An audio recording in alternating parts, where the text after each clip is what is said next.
요한계시록을 크게 두 부분으로 나누면 1장에서 11장 그리고 12장에서 22장 두 파트로 나눌 수 있습니다. 그러니까 12장부터는 이제 세컨 파트, 두 번째 파트가 시작되는 것입니다. 특별히 12장에서 22장까지는 1절에서 11장까지 했던 그 내용들을 반복하면서 얘기합니다. 여러분들이 12장부터 쭉 같이 공부해 가시다 보면 1장에서 11장까지 나타났던 그런 사건들이 동일하게 나타나는 것을 보시게 됩니다.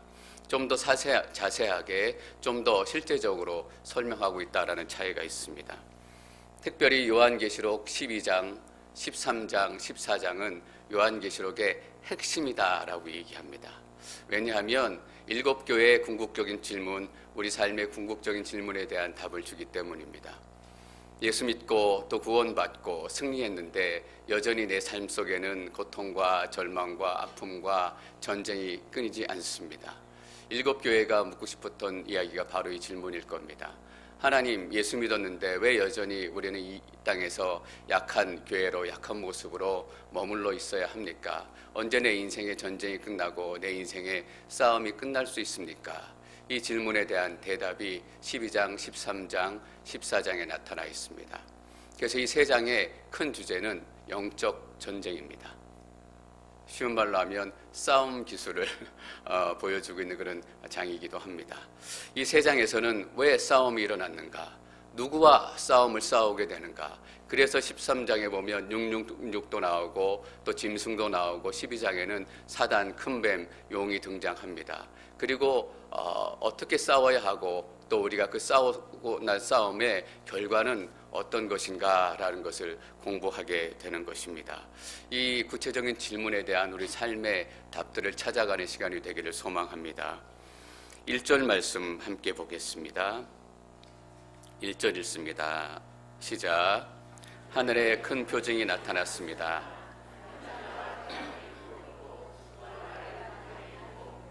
머리에는 12별의 면류관을 쓰고 있었습니다. 하늘에 큰 표징이 나타났습니다. 큰 표징은 한 여자입니다.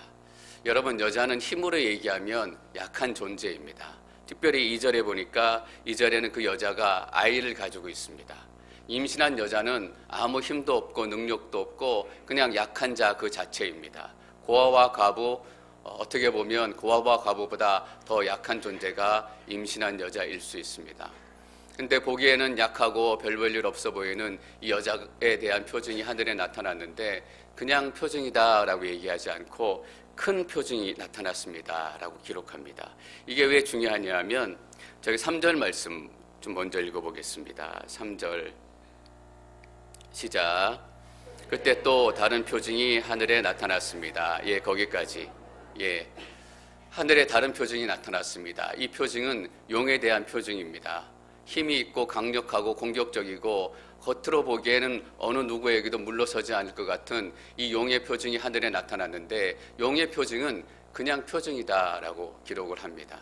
우리 생각에는 용의 표징은 큰 표징이 돼야 하고 이 작은 여자의 표징은 그냥 표징이 돼야 하는데 사도 요한은 이 여자의 표징을 큰 표징이라고 얘기했습니다. 왜냐하면 이 여자 안에는 구원의 계획이 숨어 있기 때문입니다. 하나님의 놀라운 계획이 숨어 있기 때문입니다. 여러분, 우리가 겉으로 보기에는 별 볼 일 없어 보여도 이 교회는 하나님의 계획, 하나님의 구원의 계획이 숨어 있고 이루어져 가는 곳이기 때문에 이 시대의 큰 표징이 되는 것입니다.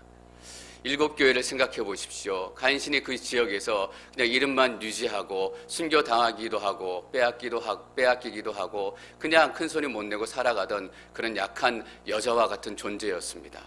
그런데 예수님께서는 이 7교회를 들어서 세상의 큰 표징으로 삼겠다라고 약속하시는 것입니다. 저는 우리의 약한 인생, 연약한 인생이 이 여자의 인생처럼 하나님의 구원의 계획 때문에 이 시대의 큰 표징이 되기를 축원합니다. 겉으로 보기엔 두렵게 보이는 이 세상의 권력과 세력과 모든 것들도 하나님이 보시기에는 작은 표징에 지나지 않는다라는 것입니다. 그렇다면 이 한 여자는 누구일까? 이 한 여자의 정체를 밝히는 것이 중요합니다. 창세기 37장 9절 말씀 읽습니다. 9절 시작.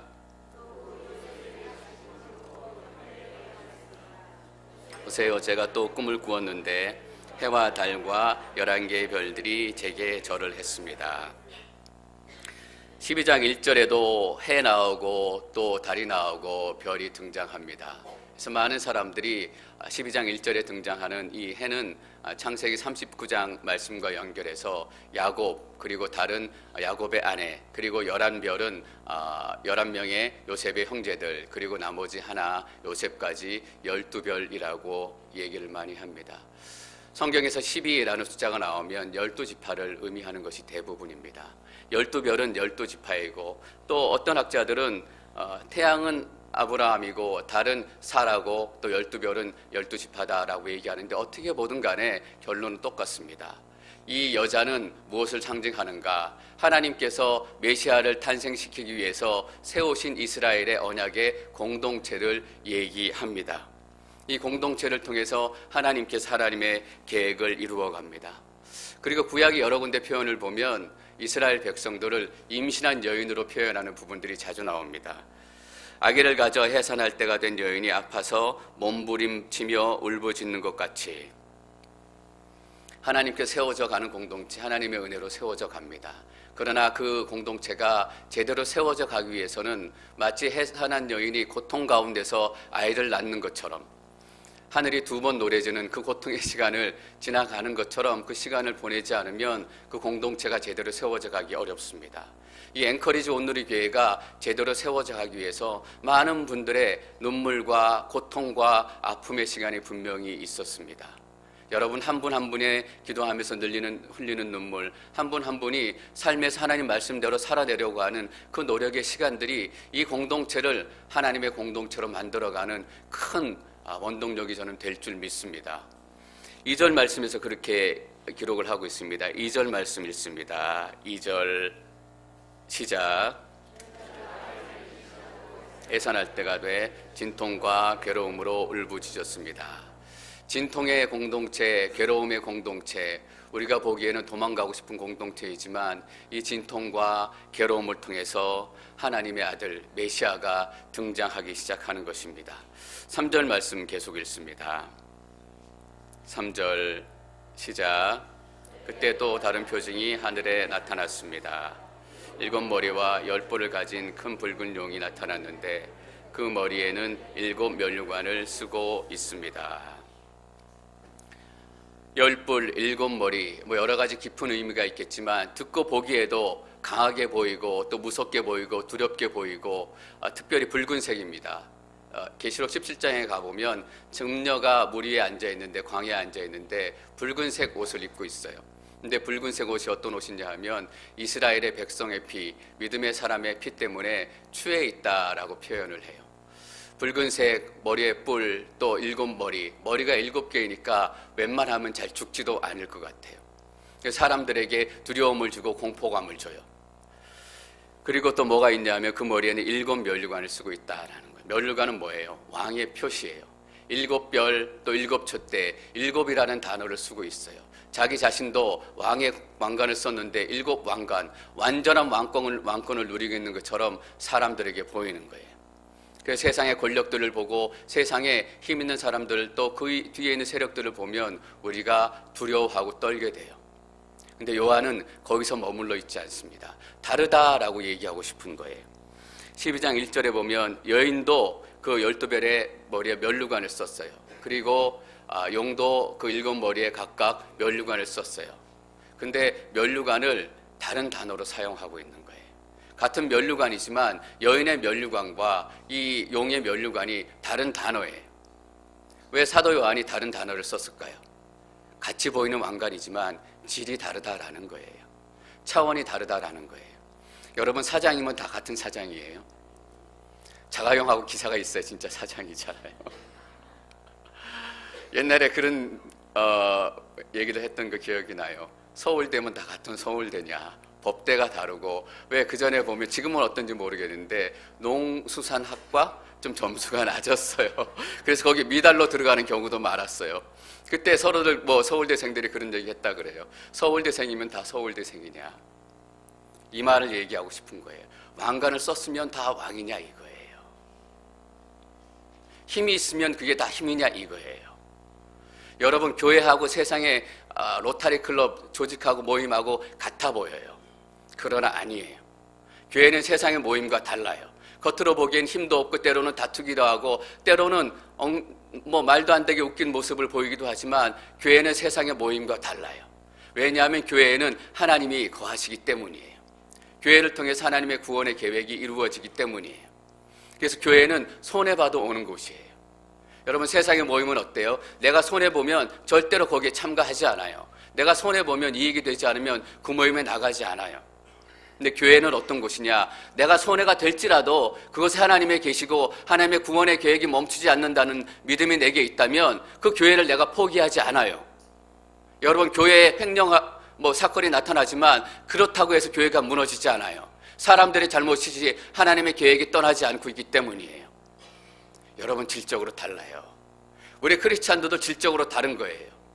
똑같이 고생하며 살아가는 것 같고 똑같이 하루하루 아둥바둥거리며 살아가는 것 같지만 질적으로 다른 거예요. 여러분, 우리가 이걸 잊지 말아야 돼요. 사도 요한이 일부러 그래서 면류관이라는 단어를 구별해서 썼어요. 다르다라는 거예요. 여러분, 그러면 용은 도대체 어떤 정체가 무엇인가? 9절 말씀 저희가 읽겠습니다. 12장 9절 시작.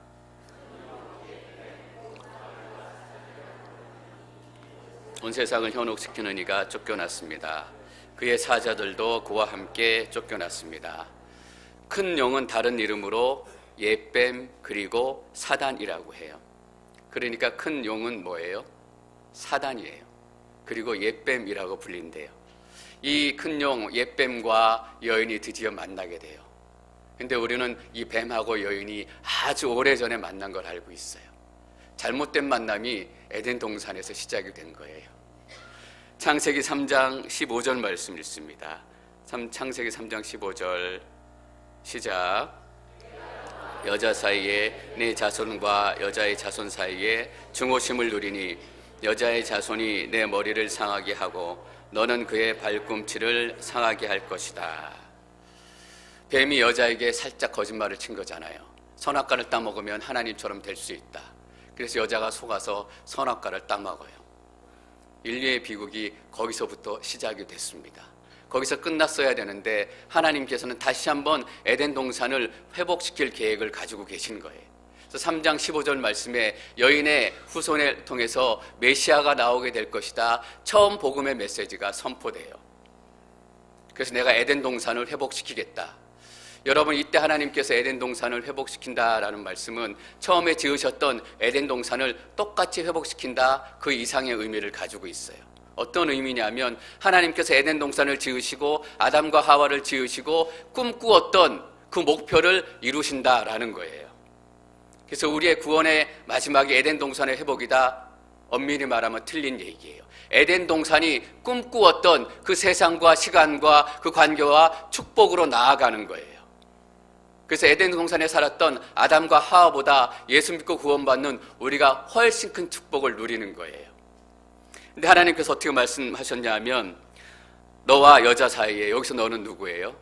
뱀이에요. 뱀, 옙뱀. 여자 사이에, 그리고 내 자손과 여자 자손 사이에 중호심을 두리니, 중호심을 둔다라는 거예요. 서로 미워하고 서로 쟁쟁하고 서로 파괴할 수밖에 없는 그런 운명이 된 거예요. 근데 보세요. 여자의 자손이 내 머리를 상하게 하고, 여자의 자손, 구체적으로는 예수 그리스도 메시아를 지칭해요.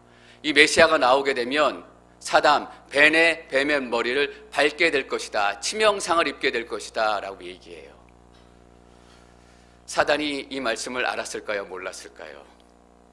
사단이 우리보다 말씀 훨씬 많이 외우고 훨씬 많이 알고 있잖아요. 그래서 예수님께서 광야에 40일 동안 시험 받으실 때 말씀으로 시험하셨어요. 말씀으로 시험했는데 약간 꼬아서 시험한 거예요. 꼬아서 시험할 정도라면 사단이 얼마나 말씀을 많이 알고 있는가. 여러분, 이게 무슨 얘기인지 한번 보세요. 새 언약 이행 시험, 성경 전반 핵심을 관통하는 300개 문제, 실상을 보고 들은 목자가 직접 출제. 무슨 얘기 같으세요? 신천지의 기말 시험이에요. 여기서 90점 넘어야 14만 4천 명에 속할 수 있대요. 그리고 일단은 13만 8천 명만 뽑는데요. 2,000명 남겨둬야 사람들이 열심히 할 거 아니에요. 이렇게 말씀 공부 신천지에서 열심히 한다라는 거예요. 사단이 분명히 이 얘기를 알고 있을 거고 사단의 세력들이 이 얘기를 분명히 기억하고 있어요. 그들의 최후의 목표는 무엇일까? 이 태어날 산의 아이를 죽이는 거예요. 그래서 4절에 이렇게 기록하고 있습니다. 4절 시작.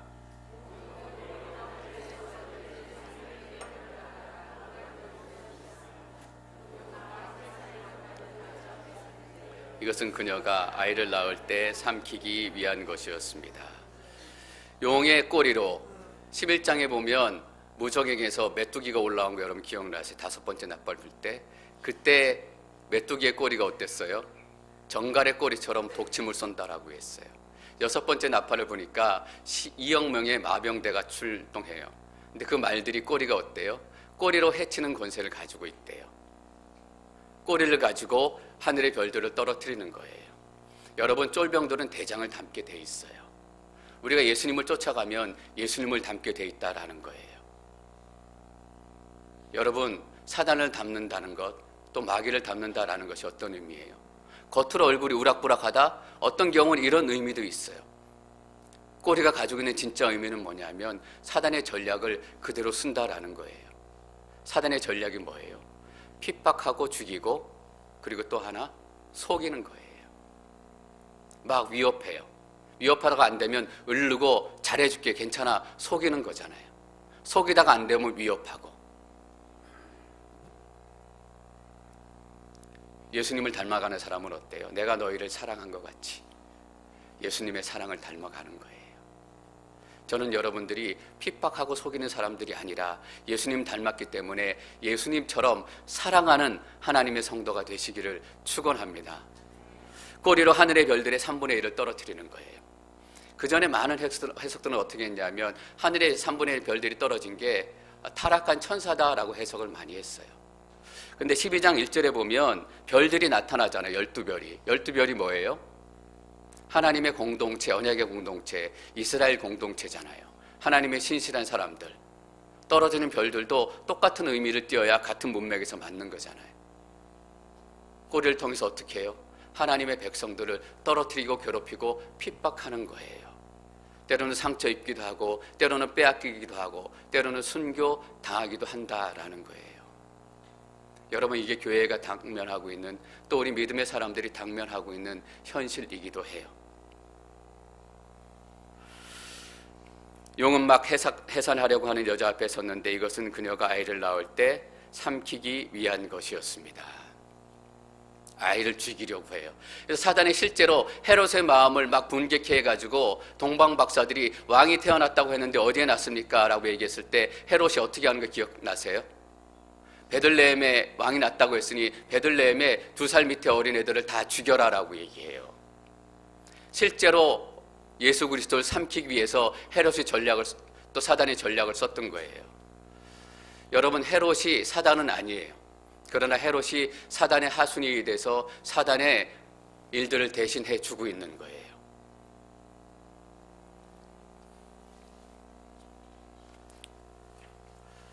이 메시지를 통해서 사도 요한이 7교회에 어떤 메시지를 전하고 싶은 거예요? 또 우리에게 어떤 메시지를 전하고 싶은 것일까요? 너희가 세상과 타협하는 것, 로마 정부와 타협하는 것, 물건을 사고 파는 사람들과 타협하는 것은 그 사람들과 로마와 타협하는 것이 아니라 실제로는 뭐다? 사단과 타협하는 거다라는 거예요. 여러분 이번 한 번만 어떻겠어? 어떤 의미예요? 이번 한 번 사단과 타협하겠다라는 거예요. 이 정도는 어때? 이 정도는 사단과 타협하겠다라는 거예요. 아무도 모르는데 어때? 어떤 의미예요? 아무도 모르게 사단과 타협하겠다라는 거예요. 나도 다른 사람들처럼 살고 싶다. 나도 다른 사람들처럼 사단과 타협하겠다라는 거예요. 사도 요한이 7개 교회에 도전의 메시지를 던지는 거예요. 7개 교회에 이런 사람들이 있어요. 이제는 힘들어서 못 살겠다. 이제는 나도 다른 사람들처럼 그냥 마음 놓고 물건도 사고 팔고 조합에 들어서 우상한테 절하기도 하고 예수님이 왕이 아니라 로마 황제가 왕이다라고 얘기하고 싶다. 근데 그게 뭐라는 거예요? 사단과 타협하는 것이다라는 거예요. 우리 삶에 일어난 작은 문제들, 우리 삶에 발생되는 작은 타협들이 이런 의미를 가지고 있는 거예요. 여러분들 타협하시면서 사시겠어요?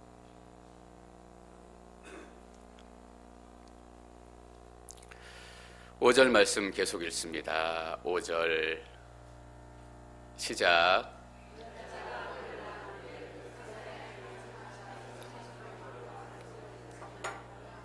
그때 그녀의 아이는 하나님 보좌 앞으로 들려 올라갔습니다. 장차 쇠지팡이로 흔들리지 않는 하늘의 권세로 세상을 다스릴 분이십니다. 두말할 나위 없이 예수 그리스도의 탄생을 얘기하는 것입니다. 예수 그리스도를 죽이려고 했는데 죽이지 못하고 그때 그녀의 아이는 하나님 보좌 앞으로 들려 올라갔습니다. 이때 들려 올라갔다라는 말이 여러분들이 잘 아시는 휴거라는 말이에요. 어떻게 들려 올라갔냐 하면 십자가에서 사단이 이겼다라고 다 생각을 했어요. 그런데 갑자기 하나님께서 예수 그리스도를 그 어린아이를 탁 채서 하늘로 올라간 거예요. 사단이 자기가 승리했다라고 믿었던 그 순간에 예수님께서 승천하신 그 사건을 얘기해요. 여러분, 예수님께서 승천하셨다라는 것은 어떤 영적인 의미를 가지고 있습니까? 예수님께서 십자가에서 사단을 이겼다라는 의미예요. 사단이 실패했고 사단이 패배했고 사단이 거꾸러졌다라는 의미예요. 여러분 잘 기억하세요. 예수님께서 십자가에서 이 땅의 권세를 이기시고 사단의 세력을 죽이셨습니다. 6절 말씀 계속 읽습니다. 6절 시작. 여자는 광야로 도망쳤습니다. 거기서 그녀는 하나님께로부터 예비된 장소를 얻었습니다. 이는 거기서 사람들이 그녀를 1260일 동안 돌보기 위한 것이었습니다. 여자는 하나님의 공동체를 얘기합니다. 아이가 태어나서 함께 있다가 기쁨을 누리다가 갑자기 아이가 하늘로 올라가 버린 거예요. 예수님의 제자들의 마음이 생각이 났어요. 예수님께서 제자들과 함께 계시다가 이제는 너희를 떠나야 할 때가 왔다라고 얘기했을 때 제자들은 큰 근심과 두려움에 사로잡히게 돼요. 얼마나 크게 근심했는지 예수님께서 제자들에게 이렇게 말씀하십니다. 너희는 마음에 근심하지 말라. 하나님을 믿고 또 나를 믿으라. 이 여인의 마음이 지금 이런 마음이에요. 메시아가 오시고 하나님께서 허락하신 아이가 왔는데 아이가 사라진 거예요. 두려운 마음이 들고 모든 것이 다 끝난 것 같은 그런 마음이 드는 시기예요. 여러분 근데 기억하시기를 축원합니다. 모든 것이 다 멈춘 이 시기에도 하나님의 구원의 계획은 절대 멈추지 않습니다. 어떻게 여자는 광야로 일단 도망쳐요. 여러분 도망쳤다라는 것은 어떤 의미예요? 용이 쫓아왔다라는 거예요. 쫓아왔기 때문에 두려움 가운데 도망을 치기 시작했다라는 거예요. 그런데 거기서 그녀는 하나님께로부터 예비된 장소를 얻었어요. 하나님께로부터 예비되었다라는 것이 너무 중요한 의미잖아요. 여러분 우리는 아이를 키우다가 어떤 문제가 생기면 어떻게 하면 좋지? 어떻게 해야 되지? 계획하지 않았던 일들이었기 때문에 당황할 때가 너무나 많아요. 근데 하나님께서 예비했던 장소, 하나님께서는 다 알고 계시고 미리 대비하셨다라는 의미잖아요.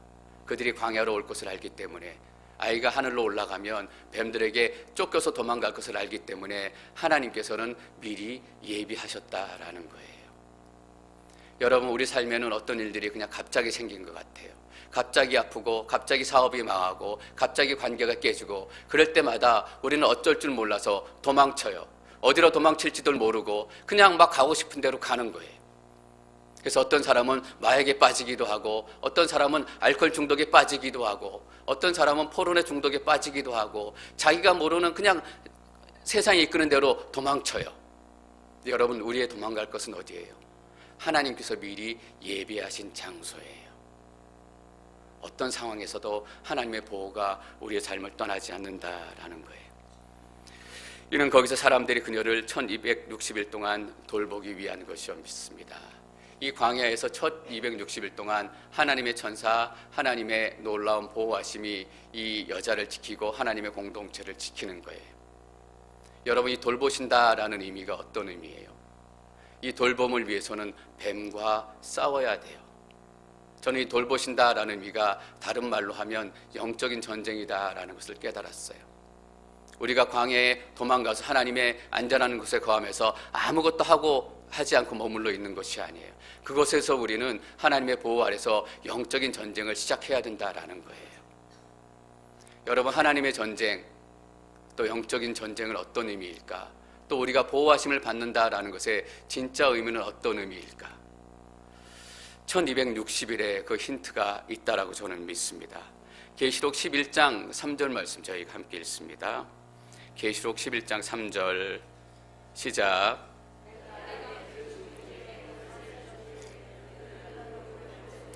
(1260일) 동안 예언해야 할 것이다. 여기도 1260일이 나와요. 1260일, 같은 기간, 같은 상황을 얘기한다라는 의미예요. 하나님에 의해서 돌봄을 받고 영적인 전쟁을 해야 된다라는 것은 어떤 거예요? 그 시기에 하나님의 두 증인들이 뭐 했어요? 증인의 삶을 살았다라는 거예요, 여러분. 영적인 싸움을 한다라는 것은 물론 우리가 예수 그리스도의 이름으로 명하노니 어둠의 세력은 다 떠나갈지어다 이렇게 선포하는 것도 영적인 싸움이에요. 그러나 오늘 말씀 중에서 우리에게 주는 영적인 싸움의 본질은 무엇인가? 계시록에서 주는 영적인 싸움의 본질은 무엇인가? 우리가 교회가 돼서 두 증인이 돼서 세상 속에서 예수 그리스도의 증인을 멈추지 않고 증언하며 살아가야 되는 거예요. 광야가 그런 곳이잖아요. 광야는 세상이에요. 하나님의 도움 없이, 하나님의 공급 없이는 살아갈 수 없는 곳이에요. 이스라엘 백성들이 광야에 살 때 하늘에서 만나가 내렸어요. 하나님이 주신 음식 없이는, 하나님의 도움 없이는 살아갈 수 없는 것이 이 땅의 삶이다라는 거예요. 하늘에서 내려오는 내 떡이 생명의 떡이다라고 예수님께서 말씀하셨잖아요. 이 떡을 먹고 예수 그리스도를 증거하고 살아가야 되는 거예요. 여러분, 목소리 굵은 게 영적인 전쟁 아니에요. 뭐냐 하면 증인으로 실제 이 땅에서 살아간 삶이에요. 또 영적인 전쟁은 어떤 의미일까? 계시록 11장 2절 말씀 읽습니다. 11장 2절 시작. 바깥들은 내버려두고 측량하지 마라. 이는 그것이 이방 사람들에게 주어졌고 그들이 42개월 동안 그 거룩한 도성을 짓밟을 것이기 때문이다. 42개월 동안 바깥들 거룩한 도성이 짓밟힘을 당해요. 여러분, 이 40일이 어떤 기간이에요? 1260일 같은 기간이에요. 영적인 전쟁은 뭐냐? 거룩한 도성이 이 땅의 이방인들에게 짓밟힐 때 그 짓밟힘 속에서도 하나님의 증언을 멈추지 않는 삶을 사는 거예요. 이번에 텍사스 작은 마을 작은 교회에서 끔찍한 일이 일어났잖아요. 교회 우리처럼 이 시간에 예배드리고 있는데 어떤 총기를 든 교회 안에 들어와서 사람들을 무차별적으로 쏴서 죽여서 26명의 예배자들이 죽었어요. 어떻게 이런 일이 일어날 수 있을까? 어떤 사람이 이렇게 글을 올린 걸 봤어요. 예배하러 오지 않았다면 죽지 않았을 텐데, 교회 오지 않았으면 죽지 않았을 텐데,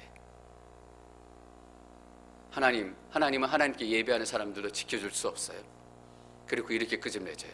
하나님, 사표 내세요. 자기 백성도 지켜줄 수 없는 하나님이라면 당신이 어떻게 하나님이겠어요? 이제 하나님 사표 내세요. 맞아요. 심정적으로 감정적으로 저런 그런 마음이 들 때가 있어요. 하나님이 살아계시다면 어떻게 그런 일이 일어날 수 있어요? 하나님이 살아계시다면 그냥 술 먹으러 가다가 아니라 새벽 예배 나오다가 어떻게 교통사고로 죽을 수 있어요? 새벽 예배 나오지 않았으면, 그때 그 마을에 교회 가지 않았으면, 예배 드리지 않았으면 그 사람은 죽지 않았던 거 아니에요?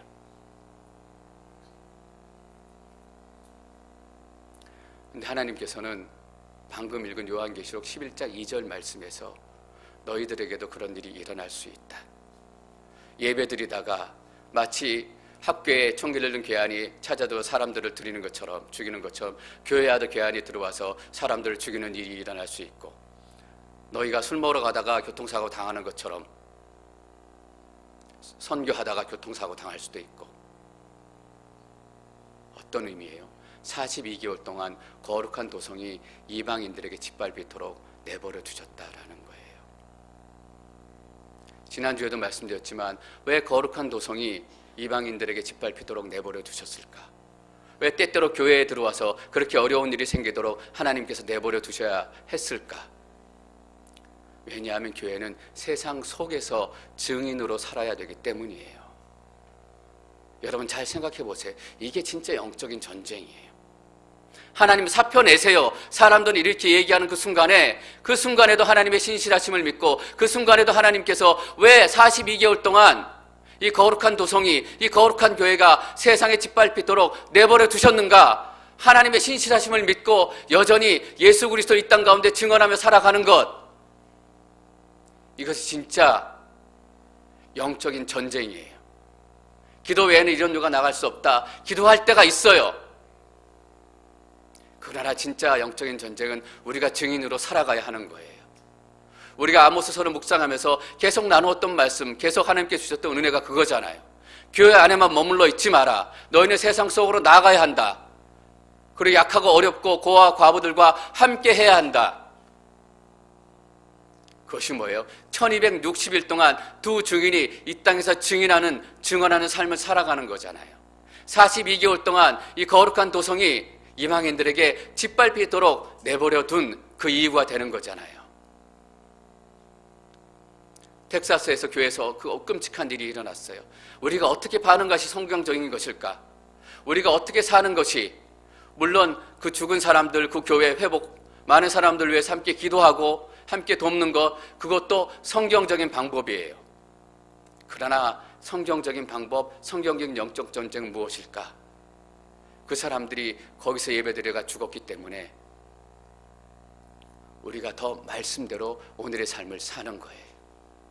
더 말씀대로 예수 그리스도를 믿는 하나님의 백성들은 이렇게 살아야 한다.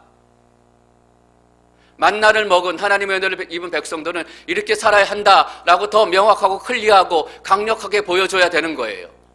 그게 그 총격 사건에 대한 성경적인 반응이다라고 저는 믿어요. 제가 몇 주 전에 한 청년의 이야기를 잠깐 영상으로 본 적이 있어요. 오늘 한 청년의 영상을 더 영상으로 보려고 해요. 수요 예배 때 잠깐 나눠드린 그런 부분인데 27살 먹은 청년이 세상 속에서 어떻게 증인으로 어떻게 영적인 전쟁을 감당하고 있는지 너무 평범한 모습이에요. 평범한 청년이 그 삶을 살아가는 감동적인 짧은 클립이에요. 27살 먹은 청년인데 서울 집회 갔더니 이 청년이 나와서 잠깐 간증을 하더라고요. 예수 믿은 지 4년 됐대요. 예수 믿기 전에 뭐 했냐 하면 돈 떼먹고 도망간 사람들 돈 받아주는 거 했대요. 하나님의 은혜 받고 2년 동안 예수님 믿고 그리고 그 2년 또 신학교 가서 공부하고 있어요. 신기하죠? 한 달에 40만 원 버는데 40만 원 가지고 자기 용돈 쓰고 20만 원 용돈 쓰고 20만 원 가지고 다른 사람들을 도와요. 근데 하나도 안 모자르대요. 근데 우리는 훨씬 더 많은 돈을 벌고 모으면서도 늘 모자라해요. 모자라서 남들 못 도와요. 맞잖아요. 근데 40만 원 번 청년이 우리보다 훨씬 더 많이 다른 사람들을 돕는 거예요. 결론은 뭐예요? 우리보다 훨씬 큰 돈을 벌고 있다라는 거예요. 이 청년이 2년 지금 이렇게 한 거잖아요. 돌아다니면서 어머니, 삼촌, 아까 막걸리 사다 달라고 한 분 계시나 삼촌, 결국은 사이다 사다 주고 끝내더라고. 나중에 보니까 2년 동안 했는데 3명이 예수님을 영접했대요. 처음 들었을 때 야 2년 했는데 겨우 3명? 이런 마음이 들었던 거 사실이에요. 하나님께서 좀 더 능력을 주시지. 근데 생각해 보니까 이 3명 어둠에 묶여 있고 사단에 묶여 있고 세상의 욕심에 묶여 있었던 이 3명의 영혼이 이 청년의 섬김 때문에 그 묶임에서 노임을 받은 거잖아요. 귀신은 떠나갈지어다 이래서 떠나간 것이 아니라 처음에는 율무차 따뜻한 차를 타다 드리기 시작했대요. 이렇게 먹고 끝나니까 뭐 좀 더 실질적인 도움을 더 드릴 수 없을까? 밤에 일하시고 어두운 곳에 눈 침침하시고 이러시니까 그래서 야광조끼를 사다 드리면 사고 나시지 않겠다. 앞면에 야광조끼 사다 드리는 거 보이잖아요. 율무차 타드리기 시작하니까 그들에 대한 마음이 더 열려지는 거예요. 정말 더 필요한 것이 무엇인가? 야광조끼. 그 세 명이 어둠의 권세, 용의 권세 아래 묶여 있다가 풀려난 거예요, 여러분. 우리가 어떻게 어둠의 권세를 끊을 수 있어요? 떠나갈지어다 이렇게 기도해야 돼요. 그러나 이 청년이 어떻게 세 명의 어둠의 권세를 끊었는지 이것을 공개했어요, 유튜브에. 근데 댓글들이 달리는데 그 청년이 이렇게 얘기하더라고요. 댓글들이 몇 군데를 소개하는데 당신과 같은 사람이 다니는 교회라면 나도 한번 다녀보고 싶습니다. 종교인이 이렇게 멋있게 느껴지기는 처음입니다.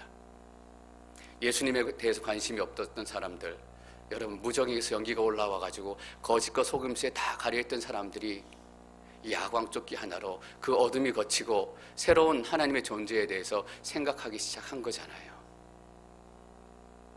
12장, 13장, 14장은 영적인 전쟁, 그래서 대주제가 전쟁이에요.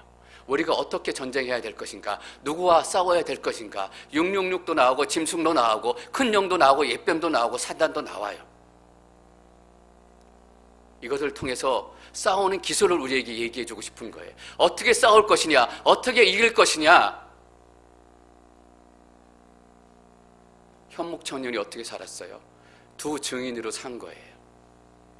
42개월 동안 이 땅에 짓밟힘 당하고 교회가 짓밟힘 당하고 거룩한 백성들이 짓밟힘 당하지만 하나님의 보호하심을 받아서 그의 믿음이 흔들리지 않고 그의 사랑이 흔들리지 않고 포기하지 않고 2년, 4년, 10년 이 사역을 계속해 나가는 거예요. 여러분 그게 뭐라고 했어요? 안뜰은 하나님께서 측량하셨다라는 거예요. 하나님의 측량을 받은 사람은 어떤 사람들인가? 이렇게 하나님의 전쟁을 싸워가는 사람들이라고 저는 믿습니다. 저는 영적인 전쟁에 대한 새로운 성경적 의미에 대해서 여러분들이 깨달으시기를 바랍니다. 어떻게 싸워야 될까요? 방법은 간단해요. 우리의 삶으로 싸우는 거예요. 가서 우리도 커피 나눠주고 율무차 나눠주고 야광조끼 나눠주고 그들의 낮은 자리, 그들의 아픔의 자리,